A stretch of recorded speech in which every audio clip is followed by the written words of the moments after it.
G'day all, it's Colin from PCTLC and thanks for joining me. Before I get started, just to let you know, down in the show notes there will be some timestamps for your convenience, so you can skip through the video at any point that you wish to watch, and that way if you don't want to see the rest of my little chat moving forward, you can skip past that too. Alright, if you find it a bit boring. But if you're coming back to look for a certain part of the video, then that will be very convenient. So just remember the timestamps down below. Today I want to talk about a request I had from a viewer who wants to install Linux or possibly Ubuntu onto over the top of their C drive. Now they want to know how to do that and achieve that while saving their data. So they've watched one of my videos and they wanted to install over C drive, basically get rid of Windows, and I believe that they've possibly got a data partition. I'm not 100% sure about that. So I wanted to have a look at what the possible solutions are for doing this. Now, the best way I thought was to install a series of Windows 10 operating systems into VirtualBox, have some different scenarios, and see if we can somehow achieve that. Now, I'm sure we can.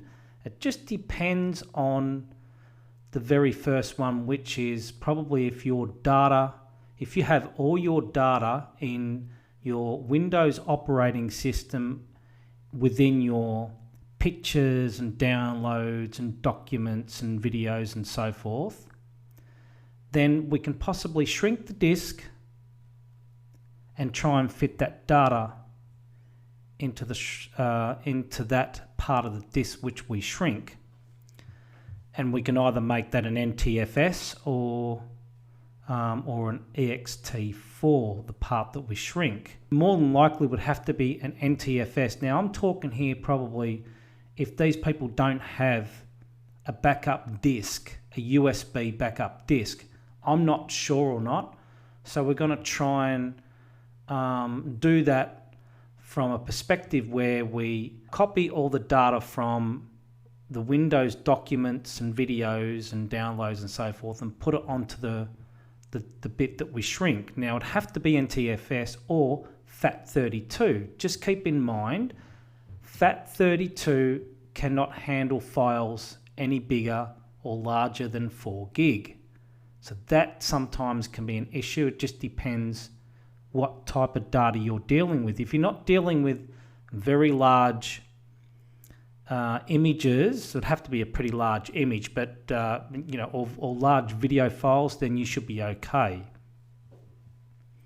So we're going to have a look at doing that. We're also going to have a look at, if you do have a data partition, how to install and get rid of the Windows system partitions and then install Linux while preserving the data that you have that's on a different data partition. So more than likely that will be NTFS because it's would have been made as a data partition in Windows possibly, and then so you have to just install Linux on the C drive.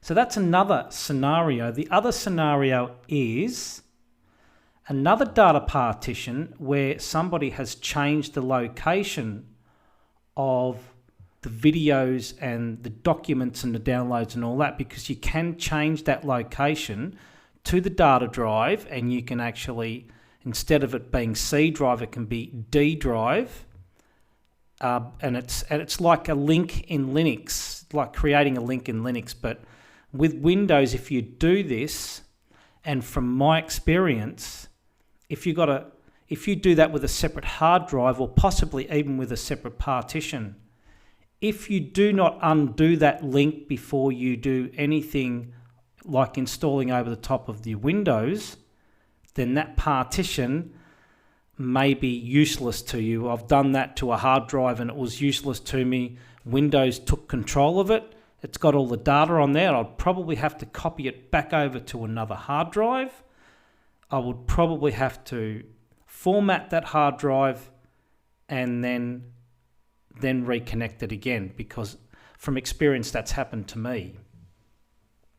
So I've got 4 possible solutions or scenarios that I can do on this. So I just thought I'd talk about them first, and then we could possibly just get into VirtualBox and figure out what we want to do.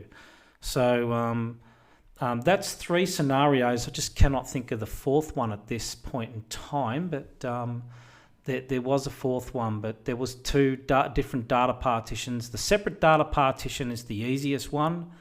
Then you've got the one where everything might be connected. Oh yeah, the 4th scenario is, so I will do the 3 scenarios. The 4th one will be another Linux install, but with EFI. So I'm going to be showing the legacy install and also the EFI. So what you would do if it was actually EFI. So all the scenarios that are the same. The only difference would be what you're deleting as far as Windows operating partitions are concerned, because EFI has more partitions than legacy. So I thought I would show the difference in that as well. So I wanted to help this viewer out. I've got a little bit of information, but not the whole story. But I just thought this would be a good piece to show on in a tutorial, so people can understand the best possible way of, if you want to install Ubuntu over Windows and preserving your data at the same time, if it's possible. One thing I must stress about all of this is you must always have a backup of your data somewhere, if possible. And I know some people probably don't have that luxury, as some of us do. So this may help those type of people in that situation to try and get this done without losing their data. So that's what this video is going to be all about. I just thought I'd chat about it first, and then once I start getting into the video for carrying out this tutorial, then I can pretty much just focus on the things that we want to do. I hope it does help some people in regards to possibly running Linux if that's what you want to do. But you got to be sure of one thing.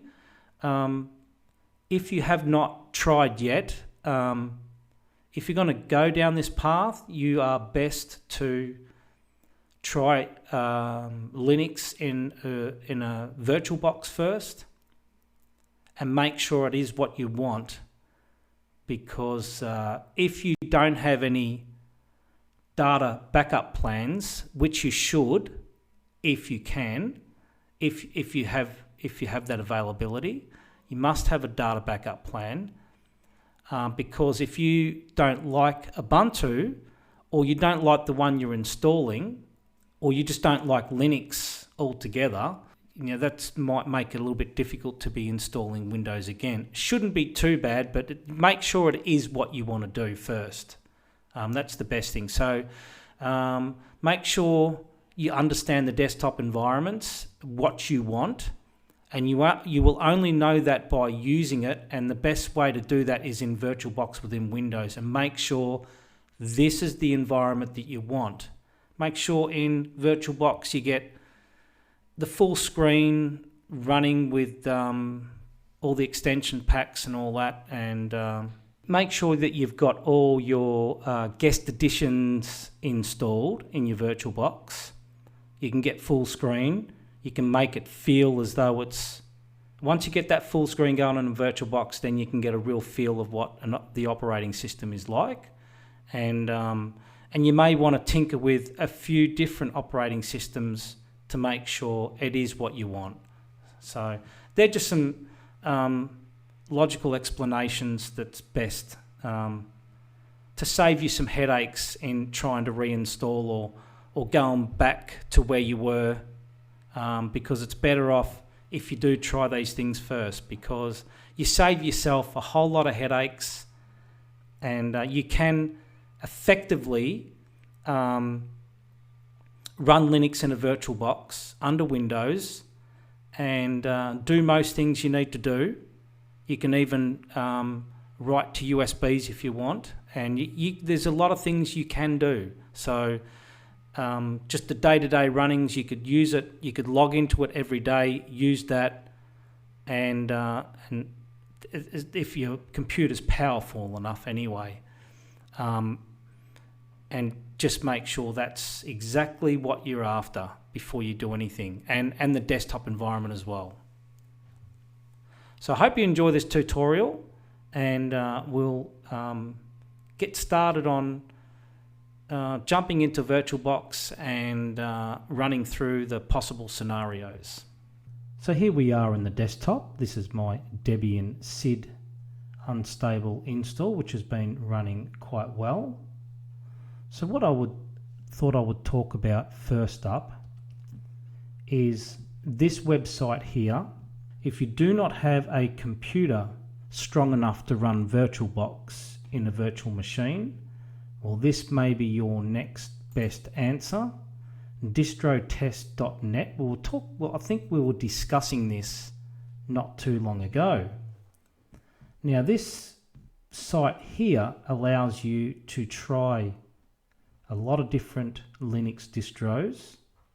Now, I can't guarantee that everything or the distro that of your choice will be there. It is a good start. Try out a Linux distro without the burden of underrated PCs. You can come here, you can check, say, let's just say, for example, we go to the letter U. Let's click on U, and we've got Ubuntu. So if we click on Ubuntu, and there's the system, will tell you which one you want to try out, and then you just click the start button, and there is a waiting time. It tells you here server usage, how many they're hosting currently, and waiting time is 1 minute to get on.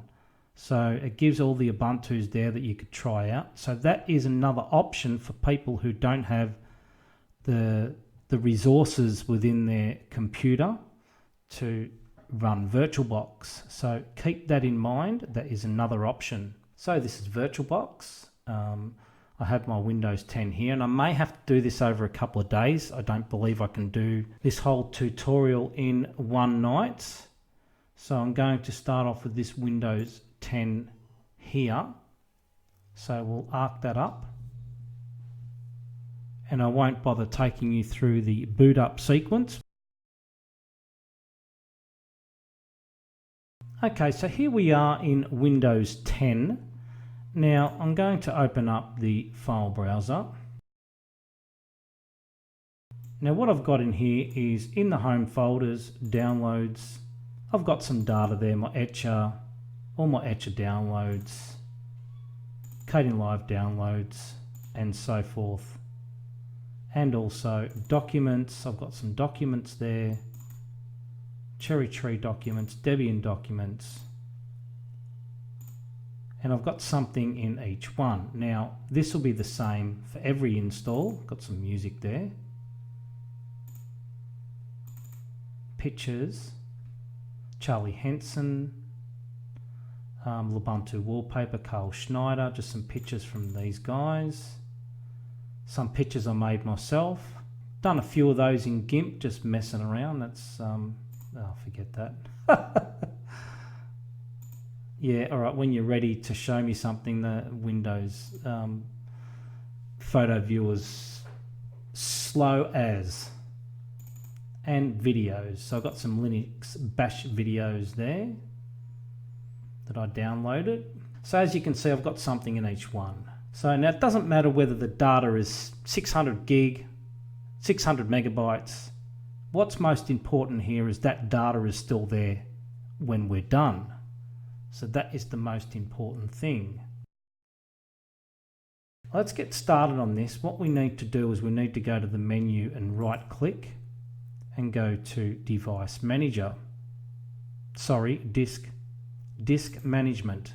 Now the best recommendation here would be to shrink the disk and shrink the disk as much as we can. We're going to right click on here and go shrink volume. Now it's telling me that the size of available shrink is this, and enter the amount of shrink. So in this scenario, you would want to get as much, you want to reclaim as much disk space that's possible. So we're going to leave that as default and take everything that Windows is going to allow us to take. So let's click the shrink button.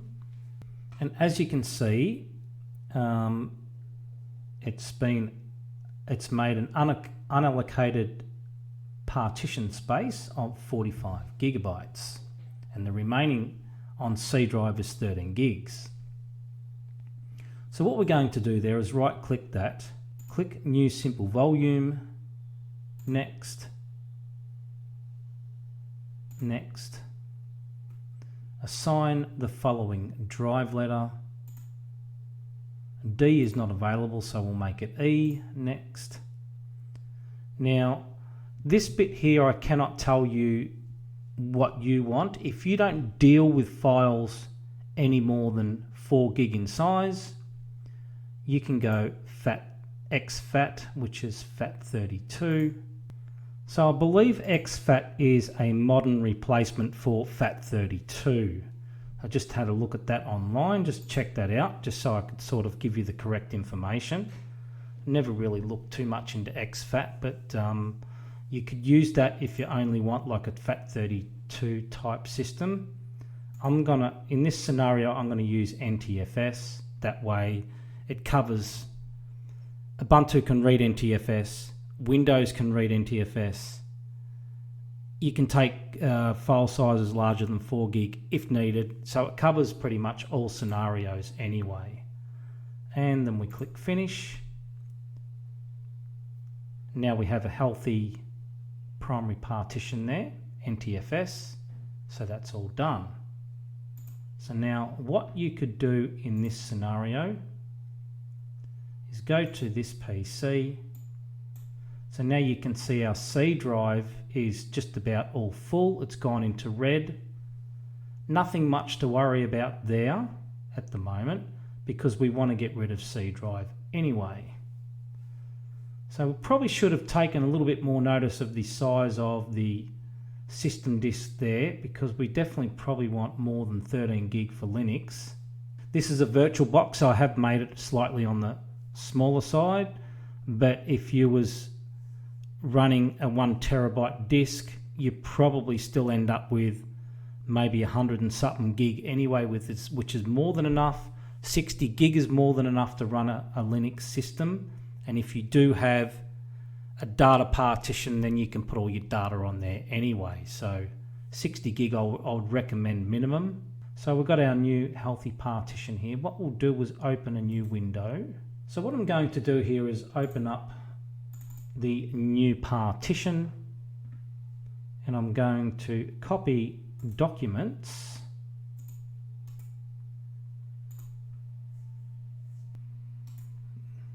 downloads. Now I don't cut and paste in this instance because I'm going from one partition to another, or even one hard drive to another. I always copy.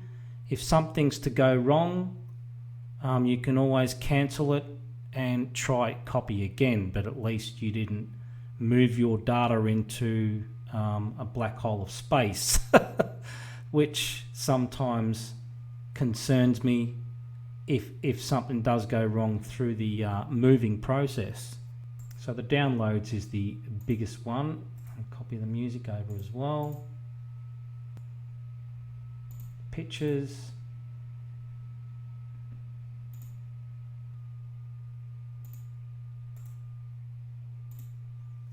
And videos. So that's a fairly quick process, but under normal circumstances you may have a lot more data. So yes, we know there's low disk space, that's fine. So you can see there we've got everything in that partition under E drive, not C drive, so that's okay. So now we've backed up our data. So what we're going to do is we're going to shut this down.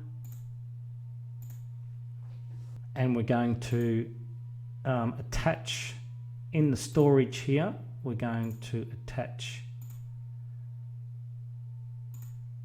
the Ubuntu ISO 19.04 desktop. Now that is the same as physically inserting a USB with Ubuntu 19.04 written to it, or putting a disk or a DVD into a disk drive. So that's the same thing as what I'm doing here. And what we'll do is we'll start up, and that's like starting your computer, same deal. Press enter, try Ubuntu without installing. We'll start up in the live disk, and we'll go ahead and install Ubuntu.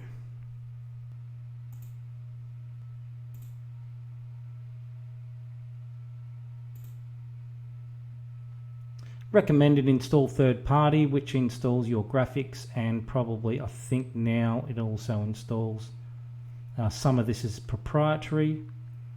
You may or may not be able to do that in your country of origin, I'm not sure, you have to check that. That'll probably include your graphics drivers as well as any Wi-Fi hardware, codecs and everything else. So what we're going to do is we're not going to install Ubuntu alongside Windows 10, we're going to go for something else and continue. Now what we have here is the Ubuntu, the Windows 10 system files.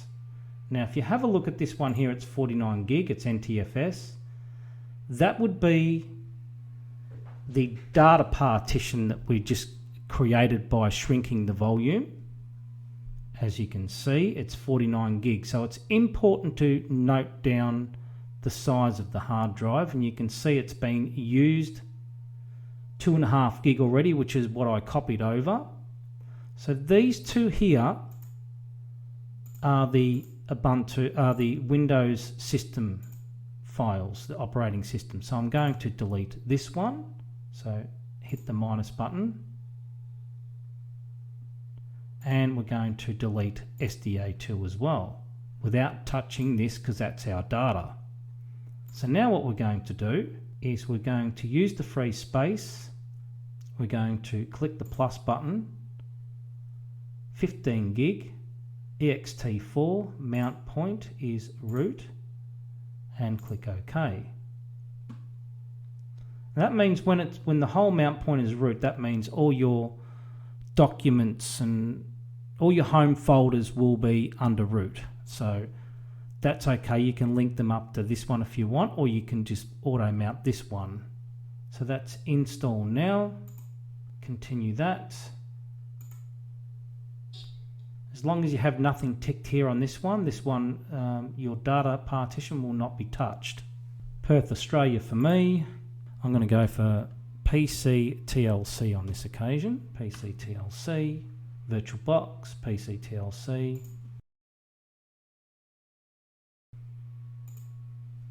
And our install has started. So I'll be back when the install is complete. That is our Ubuntu install complete. We shall restart now and see what happens. Well, actually, I'll continue testing and I'll shut down just to make sure the disk is ejected. So that's what we'll do here. We'll shut down, power off. So now what we'll do is we'll start that up and we should be booting into Ubuntu 19.04. Log into the new system. So we have full screen already, so it looks like Ubuntu comes out of the box now with guest additions, which is good. I'll just skip that. I'm not going to send a report for VirtualBox. Next, I'm not going to turn that on, and I'm ready to go and done. So that's our Ubuntu installed. Let's open up the file manager and go to other locations. We have a new volume there, and as you can see, there's my data, music, pictures and videos. So all my precious data is being saved from that. I don't know what the disk usage is right now. Disk usage analyzer, let's just check that out quickly. And I've used 8 gig of a 15 gig, or almost 15 gig partition. And there's my 49 gig media with my data on it. So that is installing Ubuntu or replacing Windows 10 with Ubuntu after moving our data from home folders into a partition created from shrink volume in Windows 10. That is a mouthful, but that's the reality and that's what it is. So that's all working well. Now, if you want to auto mount your data partition, now when you first start up, if you're going to create links and replace these with the links to the data partition, because when you come to here and you create links, and you cannot do that yet, you'd have to go into preferences and turn behavior, I think it is, and show action to create symbolic links. So we need to do that. And then you can right click on these and create link. So for example, I'll show one here, link to document. So if I go to my home drive, there's nothing in my documents because it's a fresh install. If I was to move that to rubbish bin, and then I go to my new volume, and I cut that link into home and paste. Now you can see there's no icon on this one, but once you rename it to the original name, the icon will be back. Like so, as you can see, but the link is hiding it a bit. And now when I click on documents, it will actually, what it will do is open up documents in here. So home and documents. So that's acting like a traditional home folder, but it's pointing to your data partition instead. Now when you reboot and you go to home and you click on this, so as for example, if I was to eject this disk and unmount, which is what it'll be when you start, it'll be like that. You go to home drive and you click on your documents. As you can see, it's all crossed out. The link documents is broken. Well, it's actually not broken, it's just not mounted. So if we click on that, now it's mounted. So if we go to home, documents is available again. Now if we want to auto mount that on startup, we go to disks, disks, this one here, and what we can do is we click on our partition, our data partition here, the 49 gig, and we click on the cog icon here, additional partition options, and we can go to edit mount options. Now once you're in here, all you need to do is uncheck this here. It'll make an automatic mount point, it doesn't matter what it's called, and click OK. Put in your password, and that will now auto mount when you start Ubuntu. So if it's not mounted, you will not see that eject button. So if we restart Ubuntu now, and let's have a look. So we reboot into Ubuntu, and if we click on our file manager and go to other locations, you will see that the eject button is already there. We haven't had to click on it to mount it, it's auto mounted already. So that completes the first scenario, which is moving your files over from your home folder to the data partition created in shrink volume. Next, we're going to be looking at a separate data partition. So what we're going to do here is fire up another Windows 10 VirtualBox machine. So let's get that started. In this Windows 10, what I've got here, if we have a look at our File Explorer, we have, go to this PC, and you'll see that we have local disk D. So we need to format that. So let's start that and do a quick format. Okay, so the reason why I'm doing it from the start is this is what I want to do.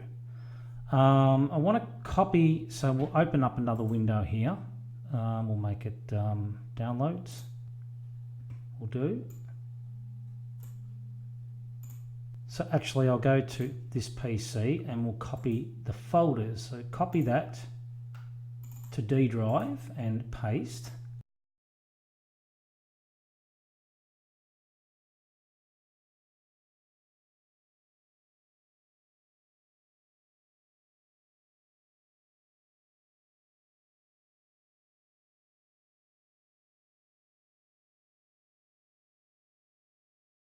Okay, so that's everything copied over to the separate data partition. So under normal circumstances, if I delete all this stuff here,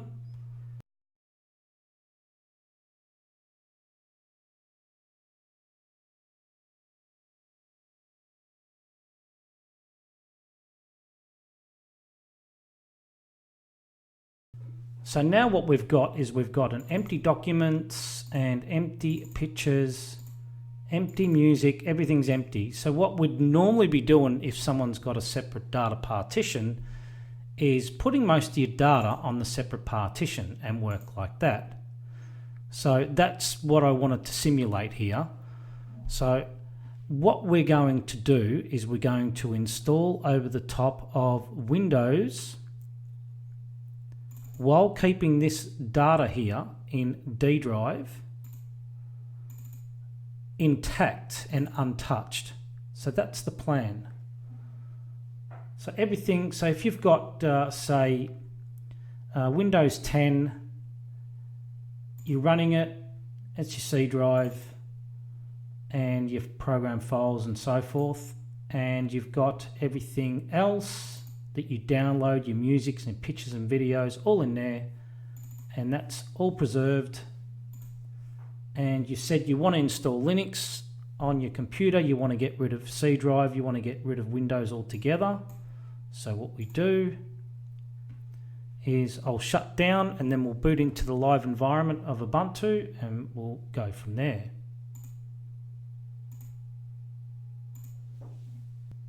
So let's boot that back up and we should boot into the Ubuntu live disk. Try Ubuntu without installing. And there we have Ubuntu up and running. So let's install Ubuntu. Now there should be not much or very little difference to what we did in the first one.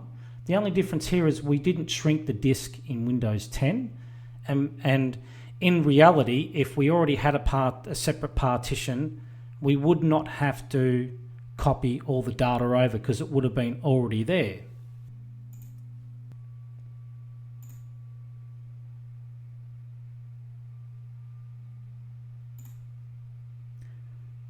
Once again, check off install third party, which installs all your codecs and graphics and Wi-Fi hardware and so forth. And what we're going to do is go to something else. And as you can see, your data drive is this one here, 65 gig. And you've got Windows 10, and it actually tells you there the system is Windows 10, so that would be the boot partition there, and that's your Windows 10 partition. Now I forgot to sort of mention that the disk difference, just so you can see the difference in disk sizes in Windows 10, so you're well aware. What we want to do is we want to have a look at our file system, this PC, and we want to take note of our drive sizes. So our C drive is 59.4 gig and this one is 60.5. So our data partition is about 60.5 gig. So it's slightly bigger than the C drive, which is 60 gig.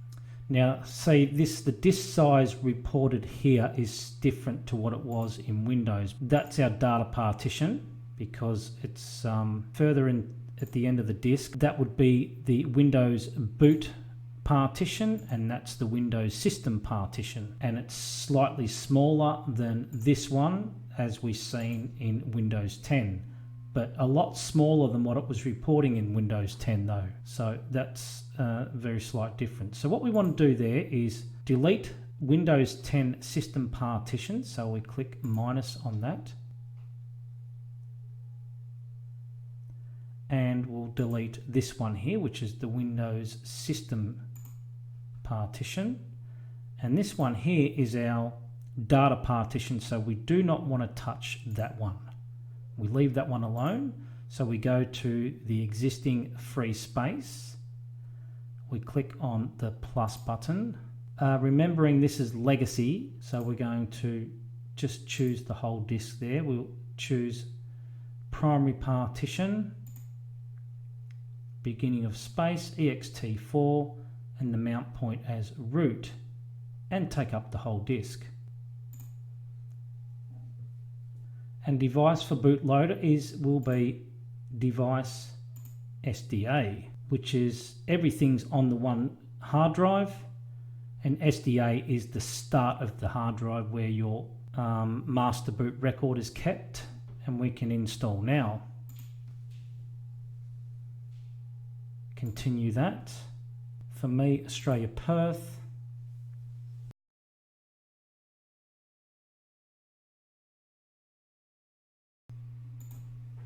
And let's continue.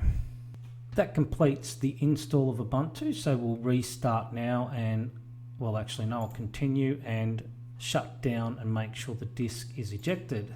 And the moment of truth, we shall start Ubuntu and see how we go. Log in.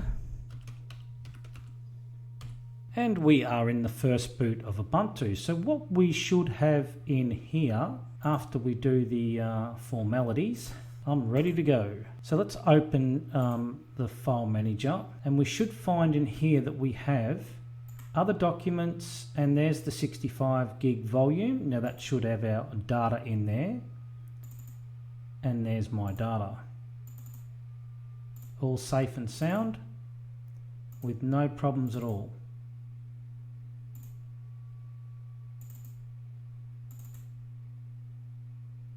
Videos in there, pictures, so everything, all the data is there, no problems. Music, YouTube music, so it's all there. So we have successfully installed over the top of Windows, saved our data, didn't touch our data at all.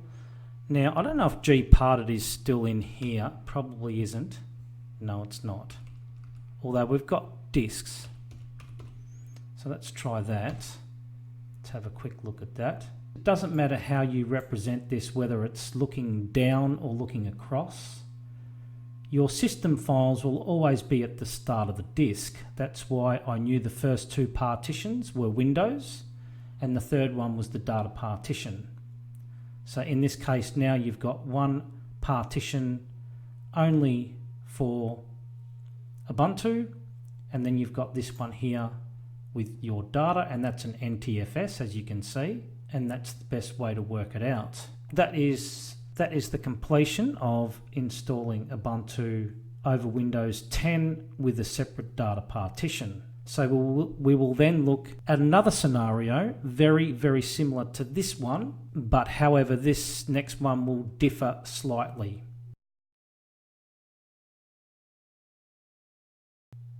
So next we're going to be looking at once again a separate data partition. However, this one is going to differ slightly in the way that we did the last one. So let's have a look at this one. Now this install here should be almost a carbon copy of the previous video or previous section of video. This Windows 10 here is a complete carbon copy of the other one. There's nothing in the documents, there's nothing in music, downloads, and it's empty, it's all in here. So that's how that is. Downloads, you can see all my data, my data is in the volume E, which is the data partition. So that one there. Now the difference with this one is what some people do and what I have done in the past for other people is change the profile or the location of the folders or the home folders in Windows 10. Now what this does is this acts like links in Linux. So what we can do here is if we go to the documents and right click and go to properties, we go to location. So what we do here is we go to location and we go to move, and then we find our documents in our data partition, documents there, and select folder. Now you'll see it's been changed to E documents, and apply that. And it says, do you want to move all of the files from the old location to the new location? We'll say no because they're already in that location, and then click OK. So now when we go to our home folder, you are looking at what's in here. And then we can do that with downloads, properties, location, move to E drive downloads and select folder, apply.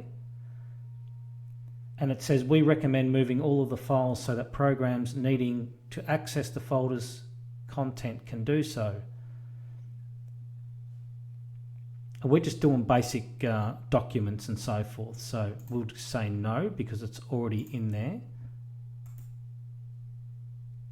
Now the other scenario is if these were empty folders and everything was in these folders, then you'd be saying yes, move the data over.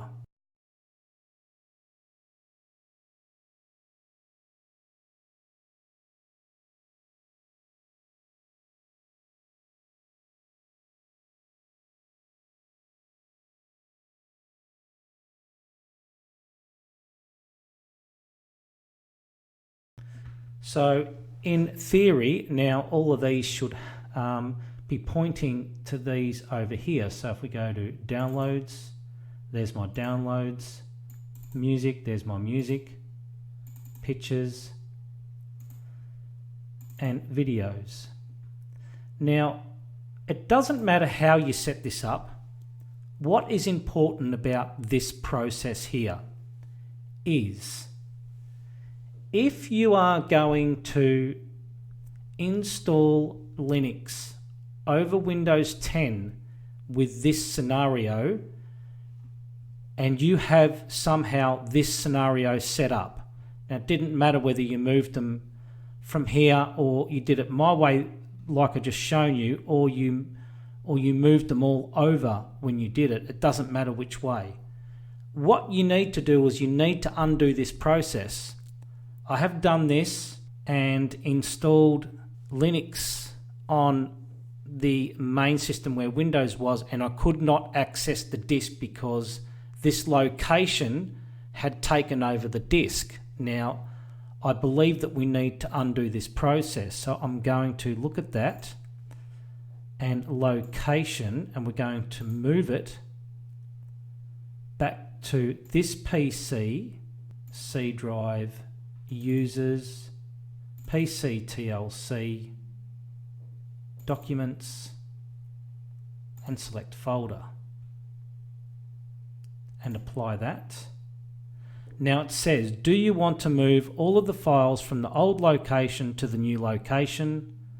The old location is E and the new location is C. We're going to say no and click OK. Now if I open that, you don't see anything. It's blank again, but in here my data's still there. So we do the same with all of those. So what we're doing is we are reversing the process. The problem with this process is going back to C drive is probably a bit annoying, but that's the way it is. So we go to, we can go to PC TLC and go, what was I on? Downloads. So downloads, select folder. No, it hasn't changed, has it?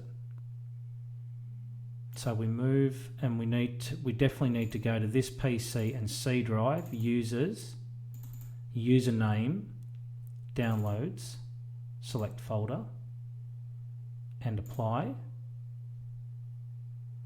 and no. Okay. So you need to do that process with all of them.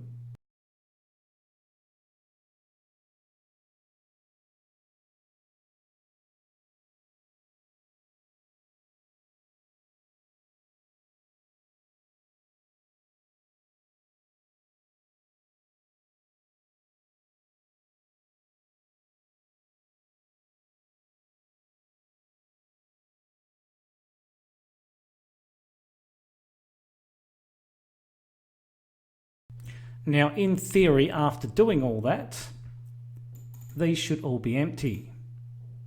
And we're going to check them all, just in case we missed one.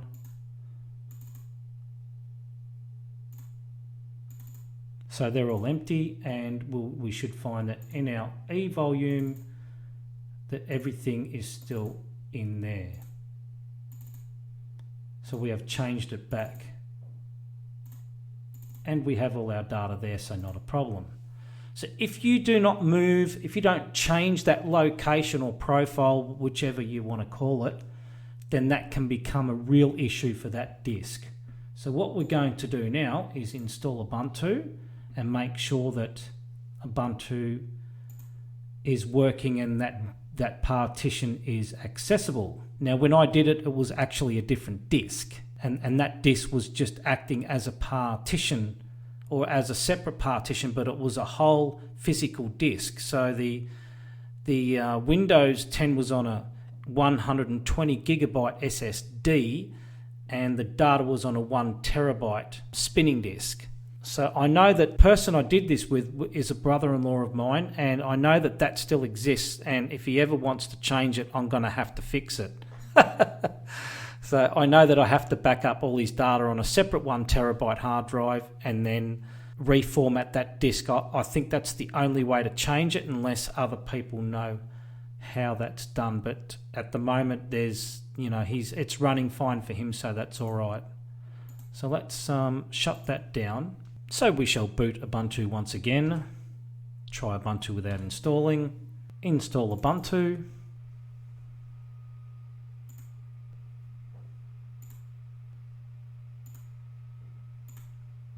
Something else.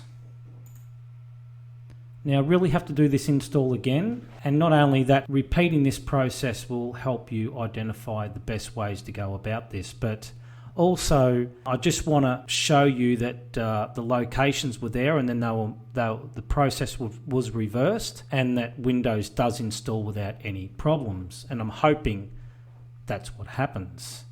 So like I said before, it doesn't matter which way you look at the disk, but always device SDA, that is the actual physical disk.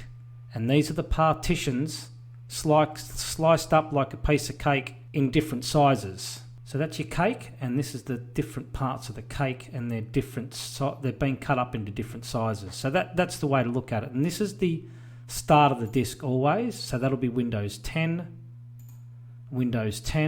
boot partition and system partition, and that's our data partition, so we do not want to touch that. So let's delete that, hit the minus button, and we'll delete SDA2. There's our free space. We shall leave this one alone, that's our data. So we'll add, hit the plus button to add a primary partition, keep it the full size, ext4, mount point root, and OK. Device for bootloader installation is device dev SDA, which is that there, which is the start of the disk where your master boot record is kept. So we shall install now. Perth, Australia for me.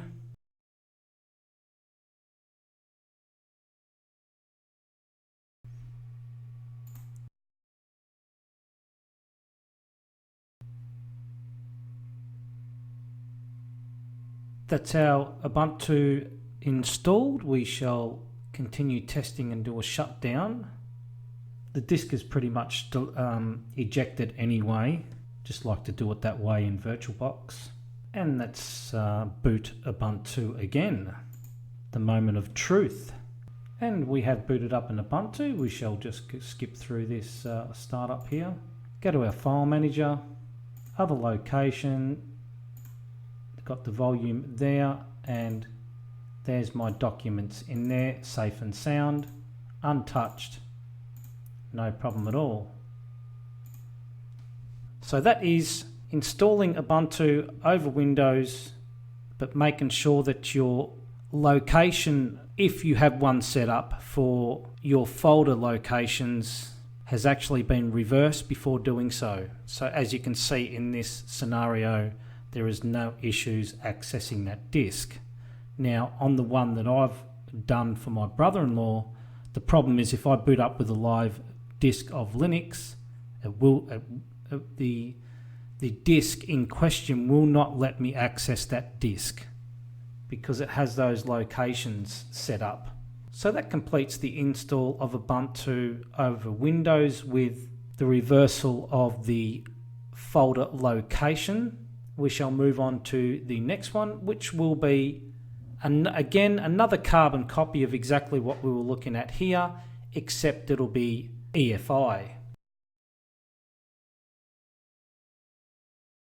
Next we'll be looking at EFI, so Windows 10 under EFI. Again, this will be a carbon copy of the previous two, and for some reason under EFI it's decided to go to the other screen. Don't know why that's happening there. So let me move this over here. I don't know why it's decided to do that.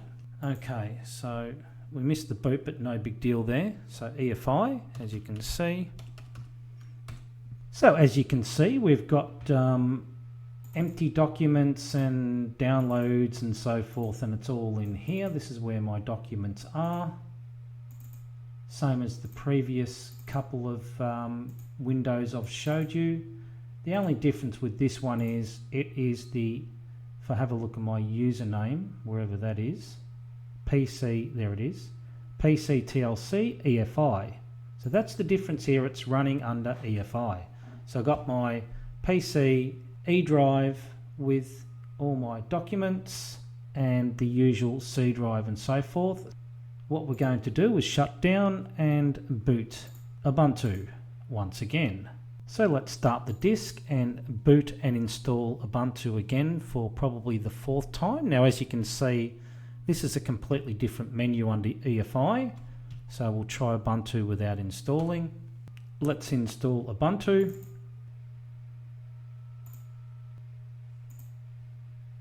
Install third party for graphics and Wi-Fi and codecs and so forth. We're going to do something else. Now this is where things get very different. So as you can see, we have, if we scroll down, we've got some free space there. So the very last one will be our data.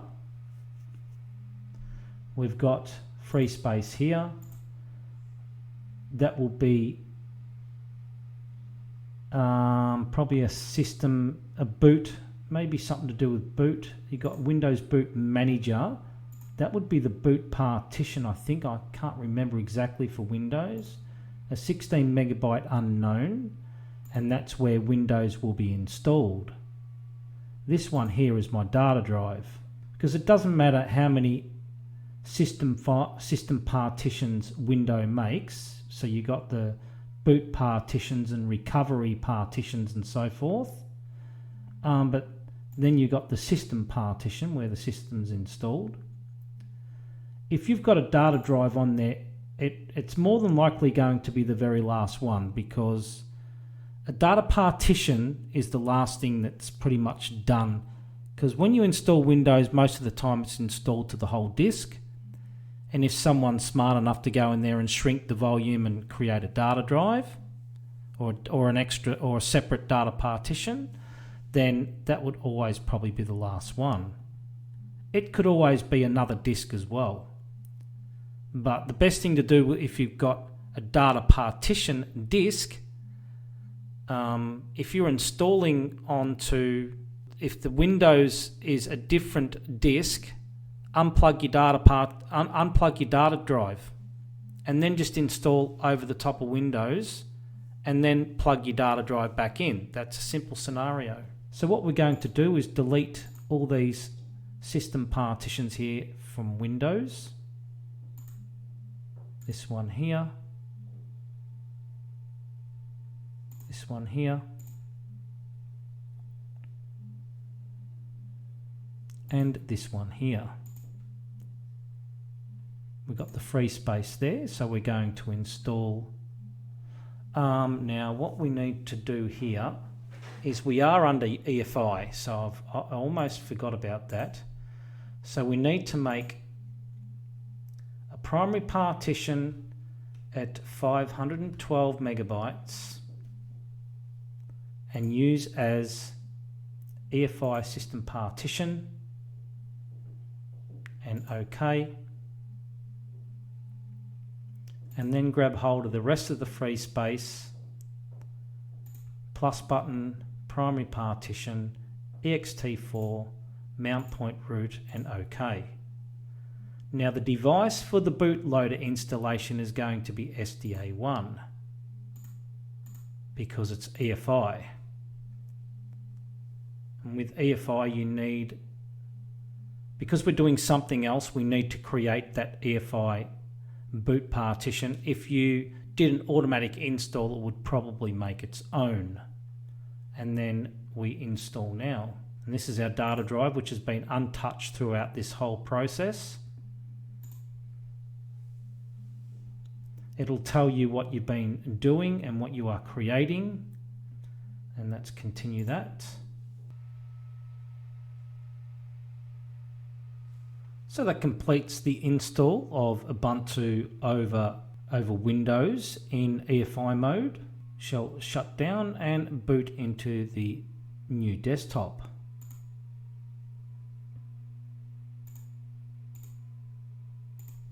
So let's boot Ubuntu in EFI mode.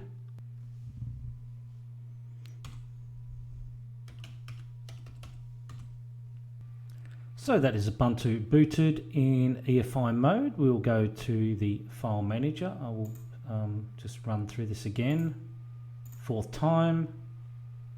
I'm becoming an Ubuntu installer expert. Open up our file manager. Other locations, there's our volume there.